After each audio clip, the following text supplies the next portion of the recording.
Hi friends, मैं हूं मानव। Welcome two movie शूवी rumour मिल। थोड़ा आगे इसके सफिक्स लगाना पड़ा है क्योंकि मूवी शूवी तो हम हर रोज ही राम सलाम करते हैं आपस में, जय हिंद भी बोलते हैं, लेकिन र्यूमर मिल जो होता है थोड़ा सा और स्पेशल हो जाता है क्योंकि इसके अंदर हम एक ऐसी मिल चलाते हैं जिसके अंदर बहुत खबरें भी होती हैं और र्यूमर को नेगेट करने की भी कोशिश करते हैं। तो आज के फ्रेश एपिसोड में चार पांच ही न्यूज हैं जो कवर करेंगे। एक जबरदस्ती का हवा एक क्रिएट किया जा रहा है, जिसको टॉक्सिक वर्सेस धुरंधर 2 बोला जा रहा है। धुरंधर 1 ने बहुत अच्छा बिजनेस कर लिया और 2 तो ऑब्वियसली इस राह पे निकल गई है कि इसको बहुत बड़ी ओपनिंग मिलने वाली है, और क्योंकि गैप भी इतना ज्यादा नहीं है 1 और 2 में, तो एक्साइटमेंट लेवल्स भी बहुत ज्यादा है कि अब क्या होगा, हमसा की कहानी कैसे होगी। पैरेलली टॉक्सिक को इसलिए अंडर एस्टिमेट नहीं कर सकते हैं क्योंकि इससे पहले केजीएफ ने हमें ये बता दिया, केजीएफ 2 ने ये बता दिया कि इन भाई साहब की जो इक्विटी है, मार्केट है रॉकी भाई की, वो काफी ज्यादा सॉलिड है। तो Yash is a loved star across. और ये हमें चीज टीजर ट्रेलर के अंदर भी देखने को मिल गई थी कि वो भी 100 मिलियन के व्यूज पे क्रॉस कर गया था।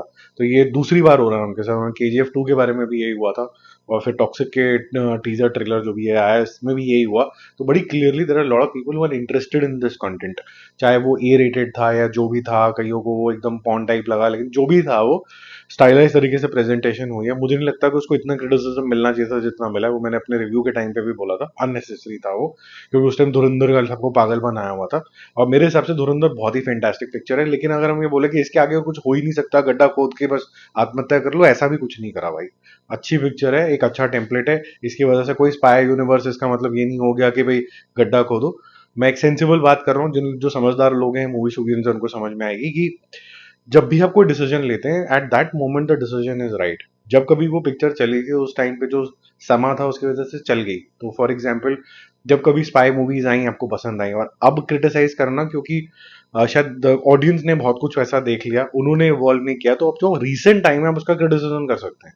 ये नहीं कि 1957 में 4,1900 करोड़ साल पहले जब डायनासोर थे उसके अंदर अमिताभ बच्चन राइड करके आ रहा था तो क्या हुआ था, उसका कोई सेंस बनता नहीं है। तो इस थोड़ी नेगेटिविटी से दूर रहना चाहिए। मेरे ख्याल से दोनों पिक्चरों में बहुत ज्यादा पोटेंशियल है, और अगर ये दोनों पिक्चरें चलती हैं, पहली बार ऐसा होगा कि दो बड़ी पिक्चरें अच्छा बिजनेस करती हैं वर्सेस बड़ी पिक्चर जैसे गदर 2 और ओ माई गॉड 2 जब आई थी। तो एक बड़ी पिक्चर और एक छोटी पिक्चर, आई थिंक ये एनिमल और सैम बहादुर के केस के अंदर भी हुआ था। तो एक बड़ी पिक्चर और एक छोटी पिक्चर, छोटी पिक्चर भी 100-200 करोड़ कर जाती है, बड़ी पिक्चर जो होती है वो 800-900 5 से ऊपर के करोड़ का बिजनेस कर जाती है। ये पहली बार हुआ कि अगर ये चल गई दोनों के दोनों तो फिर धमाका मचेगा। ठीक है, दोनों ही अपने अपने रीजन्स में अपनी जो स्क्रीन हैं उसको कवर करने की कोशिश कर रहे हैं। धुरंधर 2 का पूरा एफर्ट है कि हिंदी बेल्ट में तो हम हिलने नहीं देंगे।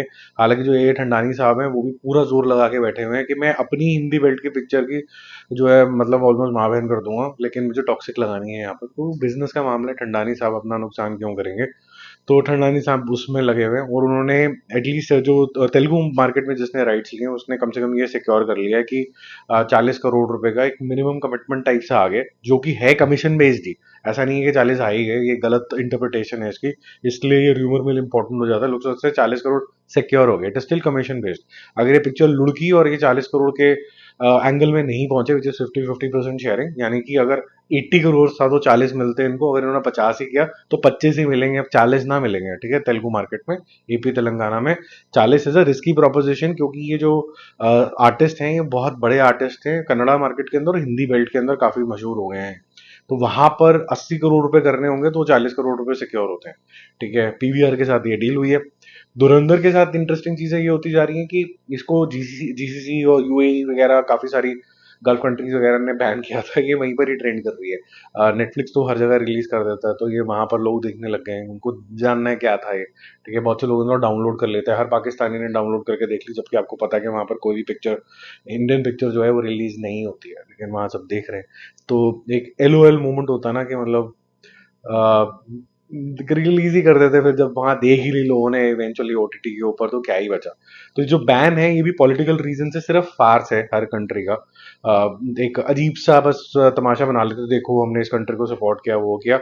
उसके बाद ओटीटी पे, इंटरनेट पे तो हर चीज होती है। तो जो पॉलिटिशियंस होते हैं खूब मजे लेते हैं पब्लिक के, और पब्लिक सोचते हैं बड़े समझदार हैं। एक्चुअली पब्लिक सबसे ज्यादा बेवकूफ होती है और बोलती है कि नहीं सारी जो जनता की पावर होती है, जनता की पावर एक्चुअली होती नहीं है, क्योंकि जनता बहुत चीजों से मैनिपुलेट होती है, और उसके जो एक्शन होते हैं, जो मजे ले रहे होते हैं, वो फिर बैठ के देखते हैं, देखा उल्लू बना दिया फिर एक बारी फिर से। धुरंधर 2 के जो ओटीटी राइट्स हैं, क्योंकि धुरंधर की बात चल रही है, वो जियो हॉटस्टार ने लिए हैं, जैसे मैं आपको बताया था 150 करोड़ के उसके लिए गए हैं। 27 करोड़ के जो राइट्स हैं वो म्यूजिक के गए हैं, जो टी सीरीज ने ले लिए हैं सारे गाना से। तो वो भी इंटरेस्टिंग है कि इसकी जो ऑक्स है वो बढ़ती चली जा रही है। ऑब्वियसली अगर if you perform you will be paid more, so to say. Artist भी डिमांड करता है, तो ये फिर पिक्चर एक लार्ज स्केल की चीज़ है। ऐसी किंग का एक भी आया इसी तरीके का न्यूज़ कि भाई गरम करो इस पिक्चर को। तो एक बंदा लग गया पीआर वाला। मैं आपको जैसे पीआर की बहुत बात करता हूँ ना आजकल, ये पीआर कैसे गलत हो जाती है। शाहरुख खान, जिसकी ये बोला जाता है इंडियाज ग्लोबल स्टार और ये सब चीज़ें, ऑब्वियसली जब वो किसी पिक्चर में आएंगे तो अट्रैक्शन आएगा आएगा।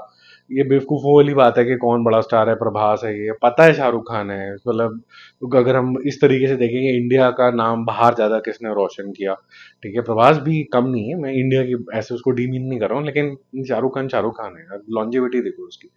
तो उसके थियोरेटिकल राइट का बड़ा शोर मच रहा है कि 200 करोड़ ऑन टेबल देने के लिए तैयार है। अब 350 करोड़ की पिक्चर जो बन रही है, उसके 200 करोड़ एक नॉर्मल बात है। आपके थियोरेटिकल राइट्स खरीदना कोई बहुत बड़ा तीर नहीं है इसके अंदर ना। आप अगर ऐसे देखें कि इन पैरेलल अगर आप बोलते हैं ना कि 200 करोड़ का ओटीटी ले लिया, तो मैं तब भी हैरान नहीं होता। शाहरुख खान है, सिद्धार्थ आनंद है, दोनों का कॉम्बिनेशन हजार हजार करोड़ करते हैं। इतनी बेट कोई भी जो प्रोडक्शन हाउस है वो लगाएगा। फिर इतनी बड़ी लिस्ट आ गई कि धर्मा प्रोडक्शन से लेके वाईआरएफ से लेके सब लगे हुए हैं शाहरुख खान के बाहर जाके, रेड चिलीज के बाहर, कि भाई मैं इतना दे दूंगा, मैं इतना दे दूंगा। मतलब बिल्कुल ही एक बिट टेबल पे बैठ के ना, तुम बताओ कि मेरे मेरे को दोगे कि नहीं दोगे। इनमें से कुछ लोग जो हैं वो शाहरुख खान यानी कि रेड चिलीज जो उनकी कंपनी है उसके बहुत क्लोज हैं, चाहे वो धर्मा हो चाहे फिर वो वाईआरएफ हो। मोस्ट प्रोबेबली एक वाईआरएफ का इसको लेना ज़्यादा सेंस बनता है, क्योंकि फिर वो डोमेस्टिक और इंटरनेशनल दोनों ही राइट्स ले लेगा। आपने थोड़े दिन पहले एक न्यूज़ सुनी होगी कि इंटरनेशनल राइट्स तो उसके पास हैं, ये रेड चिलीज ने खुद ही डाली थी। तो ऐसा इंडिकेशन हो सकता है कि वो डोमेस्टिक भी ले ले, या ये भी इंडिकेशन हो सकता है कि क्योंकि सिर्फ इंटरनेशनल का नाम लिया गया तो डोमेस्टिक किसी और ने ले लिया। अब किसने लिए ये क्लियर नहीं है। उसकी कॉन्वर्सेशन चल रही है, बड़े पैसे इसके अंदर मिलेंगे फॉर श्योर है। और ये जो 200 होता है ना, ये दरअसल 200 नहीं होता, ये एमजीज के ऊपर चलता है कि अगर आपका इतना कलेक्शन आया तो हम इतना देंगे। ये परसेंटेजेस पे होता है। तो आजकल जितने भी डिस्ट्रीब्यूटर्स होते हैं वो भी अपने राइट्स को सिक्योर करके चलते हैं। एक और जो न्यूज़ है जो वायरल हो रही है, तो वो मुझे ज़रा ठीक नहीं लगी। पहले तो मैं इसको कंक्लूड कर दूं, क्योंकि लोग पागलों की तरह बोलने लग जाएंगे कि हमने शाहरुख खान के लिए ऐसे क्यों बोलते हैं। मैं ये बोलने की कोशिश कर रहा हूँ कि शाहरुख खान इतनी बड़ी पर्सनैलिटी है कि उसको ये बेकार पीआर की जरूरत नहीं है। तो जिसने भी ये पीआर फैलाई है वो जानता नहीं है कि शाहरुख खान कितना बड़ा लव्ड स्टार है। तो उसके लिए ये सिर्फ बोलना कि 200 करोड़ रुपए है, बिग डील। मतलब आप बोलो 1000 करोड़ है तब मैं उसको मानूंगा कि ये पीआरएबल न्यूज है। सो आई थिंक ये अगेन लॉस्ट अपॉर्चुनिटी थी। ये कुछ और तरीके की बज क्रिएट कर सकते थे। बाकी मैं हूं ना टू जो एक और चीज बज के अंदर है, जितने मेरे सोर्सेज कह रहे हैं कि मैं हूं ना टू नहीं है, इसके अंदर सारे आर्टिस्ट नहीं रिपीट होने वाले हैं, जितना मुझे खबर मिला है। और इन बिटवीन एक पिक्चर और है वाईआरएफ की, नॉट पठान टू, जो इन डिस्कशन है। तो वो होगी या मैं होना तो ये कुछ भी क्लोज नहीं हुआ है आज की डेट के अंदर। तो मेरे पास भी कोई न्यूज़ नहीं है और किसी के पास कोई न्यूज़ नहीं है। तो इस पर बिलीव अभी आपको करना नहीं चाहिए कि मैं होना टू आएगी। ये बहुत ही ज़्यादा अनसर्टन है, और अगर ये आएगी तो मैं होना टू बन के नहीं आएगी, एक सर्टन, ये बात तो सर्टन है। ठीक है, अब थर्ड नंबर पे चल रहे हैं। एनिमल पार्क जो है वो इसका नामकरण क्यों हुआ, इसकी शूटिंग कब होगी, रिलीज कब होगी। मोस्ट प्रॉब्ली 2028 के अंदर रिलीज होगी, क्योंकि जो शॉकिंग चीज पता चल रही है कि वो मिड ऑफ 2027 में तो बननी शुरू होगी। मतलब प्रोडक्शन के अंदर ऑन फ्लोर जाएगी, जिसका मतलब है कि स्टार जो हैं अपनी अपनी डेट्स देके अलग अलग शॉट्स लेंगे, ये सब कुछ होगा। और उसके बाद जाके ये एनिमल पार्क बननी शुरू होगी, जिसमें अजीज वर्सेस रणविजय होंगे। अब क्योंकि ये दोनों ही बिल्कुल जानवरों जैसी हरकतें करते हैं, तो जहाँ बहुत सारे जानवर होते हैं उसको एनिमल पार्क बोलते हैं। ये वहां से थॉट प्रोसेस आया डायरेक्टर साहब का कि इसको इसलिए एनिमल पार्क बोला। और प्लस ही बिलीव्स कि अभी आपने बहुत सारे कैरेक्टर समझे नहीं है, जो मैं कैरेक्टर्स और डालूंगा और वो एक प्रॉपर एनिमल पार्क को एनिमल पार्क जस्टिफाई करेगा। अब आगे चलते हैं। भागम भाग के अंदर एक इम्पोर्टेंट कैरेक्टर था जो गोविंदा कर रहा था, ठीक है। और अच्छा लगा था उसका कैरेक्टर, तो ऐसा लग रहा था कि परेश रावल आएंगे और अक्षय कुमार आएंगे तो भागम भाग बनेगी। और वो जो डायरेक्टर है वो भी ठीक ठाक सा है, ड्रीम गर्ल 1 2 उसने बनाई थी। 1 तो ठीक थी, 2 तो थोड़ी इरिटेटिंग हो गई थी। लेकिन ठीक है, चलो उस तरीके के जोन के अंदर जाएगी। एक मैडनेस ऑफ कंफ्यूजन होगी, मजा आएगा देखने के लिए। But Govinda for various strange reasons, क्योंकि वो अलग अलग तरीके से बेवकूफ़ों वाली जो हरकतें हैं कि भाई अच्छी अपॉर्चुनिटीज जाने दो, फिर अजीब अजीब से भाषण दे दो, फिर कुछ ना कुछ तो उल्टा सीधा होता है उनके साथ, कभी वो अवतार बन जाता है, कुछ तो होता है। तो भागम भाग में भी because of his own tantrums I believe वो बिल्कुल ही आउट हो गए हैं उसके में। मनोज बाजपेयी को लिया जा रहा है। Manoj Bajpayee in comedy I am not too sure how well he will do that, लेकिन अगर वो खरे उतरते हैं आर्टिस्ट तो अच्छे हैं, वो देखने वाली बात होगी। गोविंदा के शूज के अंदर फिल करना थोड़ा डिफिकल्ट काम है किसी के लिए भी। So let's see how Manoj Bajpayee does that. Serious role होता, थोड़ा सा लाइट हार्टेड होता तो बात अलग है, बट ये गोविंदा टाइप की चीज करना सिर्फ एक ही जना है जो उसको आउटशाइन कर सकता है। वो ऑलरेडी इस पिक्चर के अंदर है, वो Akshay Kumar. Akshay Kumar is far better than Govinda. ये कोई भी मानेगा, और जो हार्डकोर गोविंदा फैन है वो शायद नहीं मानेंगे, लेकिन सेंसिबल लोग ये मानेंगे कि जितनी वैरायटी अक्षय कुमार लेके आ सकता है स्क्रीन के अंदर, वो बेशर्म हो जाता है स्क्रीन के आगे। वो समझता ही नहीं है कि स्क्रीन या कैमरा कुछ है, ठीक है।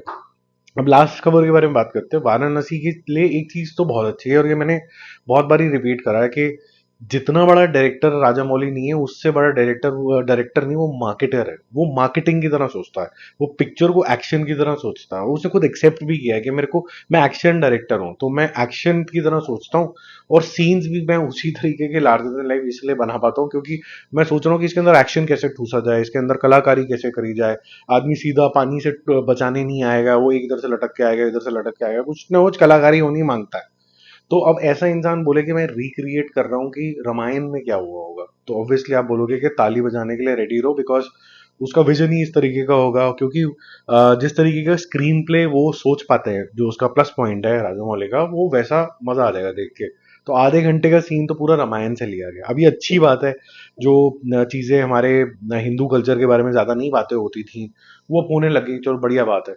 मुझे बस इतना लगता है कि साउथ के पास ये जो चैलेंज दे देना चाहिए कि भाई देख, तू पिक्चर बनाने जा रहा है, बस कैमरा लेके तू पहुंच ही गया, ठीक है। ये कैमरा में जब जैसे ही रोल करने लगे तेरे को भगवान नहीं दिखाना। ये मेरा पर्सनल चैलेंज है। बहुत से लोग इस बात से अग्री डिसअग्री करेंगे, कोई बोलते हैं कि तुम तो एंटी हिंदू हो गए होगे। मैं भैया तेरे से ज्यादा हिंदू हूँ, मेरे को मत सिखा। लेकिन पॉइंट ये है कि इसके अलावा क्या टॉपिक है तेरे पास जीवन के अंदर। एक जीवन में रट्टा मार के आगे जैसे किसी गुरुद्वारे में जाके कसम खा के आए थे, मुझे भगवान दिखाना ही है। एक मिनट ना दिखा, देख क्या बनता है फिर। हो सकता है तू अच्छा कर ले क्योंकि दिमाग तो तेरा चलता है। तो वो मेरा पर्सनल होगा कि जब मैं देखने जाऊंगा आरआर की तरह, या फिर मैं किसी और भी जैसे कंतारा में, वो सीन देख के मैं मंत्रमुग्ध हो जाऊंगा, क्या पिक्चर बनाई। फिर जब मैं बाद में बाहर निकलूंगा, बोलूंगा क्या बेवकूफों वाली पिक्चर बनाई, कोई सर पैर तो बन नहीं रहा। एपिसोडिक है, हर 15 मिनट में एक सीन आता है जो मंत्रमुग्ध कर देता है, जब जोड़ने लगता हूँ तो वो जुड़ता नहीं। तो ये ना गलती हो बस वाराणसी के साथ। प्रोमिसेस इनके बहुत बड़े बड़े हैं कि हम ये दिखा देंगे वो दिखा देंगे, और मैं थोड़ा नेगेटिव फ्रेम ऑफ माइंड में शायद साउंड कर रहा हूँ, क्योंकि ऑफ लेटली इन्होंने थोड़ा भगवान का मजाक उड़ा दिया है कि हर चीज में भगवान आ जाता है, और हर चीज के अंदर एक हीरो आता है जिसके पीछे एक भगवान खड़ा होता है। अब बेटा तू कुछ भी कर ले, अब तेरे को भगवान कौन क्वेश्चन करेगा, ठीक है। तो मैंने तो यहाँ तो क्लियर है इनका, इनको बोला कि इन्होंने शायद मेरी बात ही सुन ली होगी कि मैं पीछे भगवान क्यों दिखाऊं, मैं इसको भगवान ही बना देता हूँ, काम ही खत्म। क्योंकि अगर मैंने पीछे भगवान दिखाया तो शायद भगवान आशीर्वाद दे कि ना दे, मैं इसको भगवान ही बता देता हूँ। ये भगवान था जिसका पुनर्जन्म हुआ, अब बेटा क्वेश्चन कैसे करेगा, तो करेगा तो ट्रोलिंग होगी, ठीक है। तो ये थोड़ा ठीक नहीं है, ये मुझे पर्सनल लेवल पे लगता है। इस पे आपका क्या मानना है, सेंसिबल तरीके से बताना मुझे। बाकी जल्दी मिलते हैं रिव्यूज और अपडेट्स के साथ। जय हिंद।